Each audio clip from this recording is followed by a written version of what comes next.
विष्णु पुराण चतुर्थंश 14वां अध्याय। अनमित्र और अंधक के वंश का वर्णन।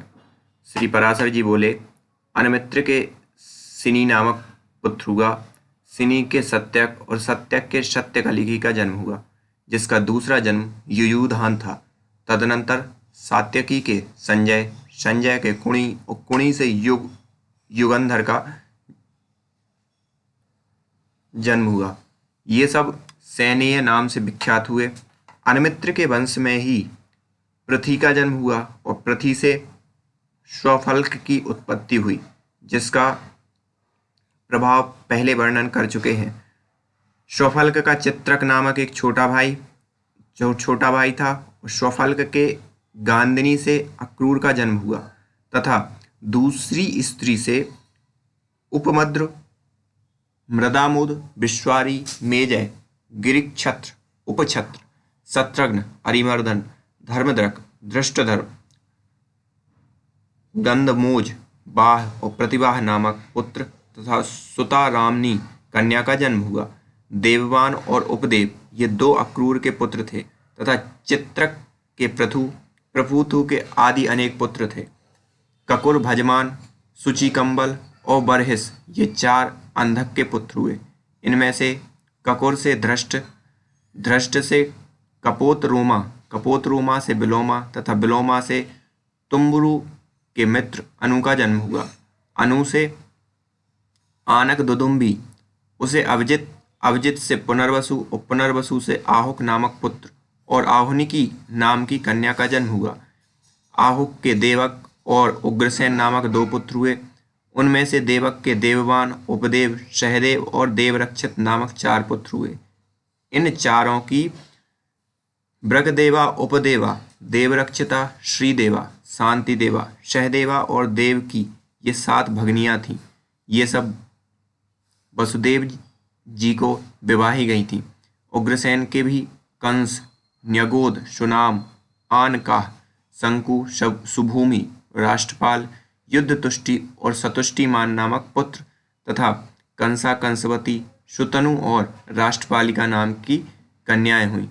भजमान का पुत्र विदुरथ हुआ। विदुरथ के शूर, सूर के समी, समी के प्रतिछत्र, प्रतिछत्र के स्वयंभोज, स्वयंभोज के हदिक और हदिक के कृतवर्मा, शतधन्वा, देवहार्य और देवगर्भ आदि पुत्र हुए। देवगर्भ के पुत्र शूरसेन थे। शूरसेन की मारिशा नाम की पत्नी थी।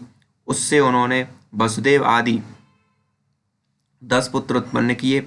वसुदेव के जन्म लेते ही देवताओं ने अपनी अव्याहत दृष्टि से यह देखकर कि इनके घर में भगवान अंशावतार लेंगे, आनक और दुदुम्बी आदि बाजे बजाए थे, इसलिए इनका नाम आनक दुदुम्बी भी हुआ।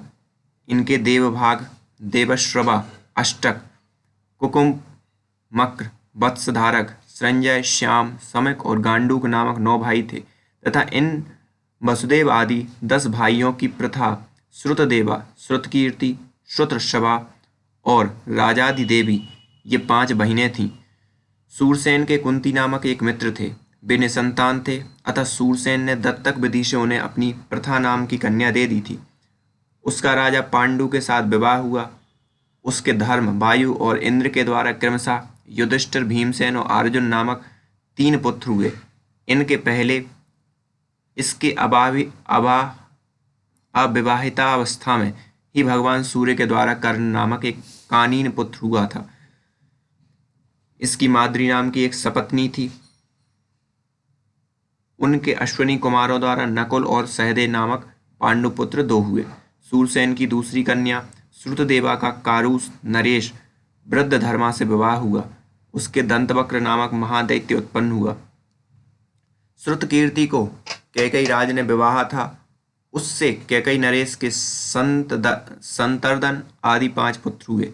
राजाधिदेवी से अवंती देशीय बिंद और अनुबिंद का जन्म हुआ। श्रुतश्रवा भी चेदीराव दमघोष ने पाणी ग्रहण किया। उससे शिशुपाल का जन्म हुआ।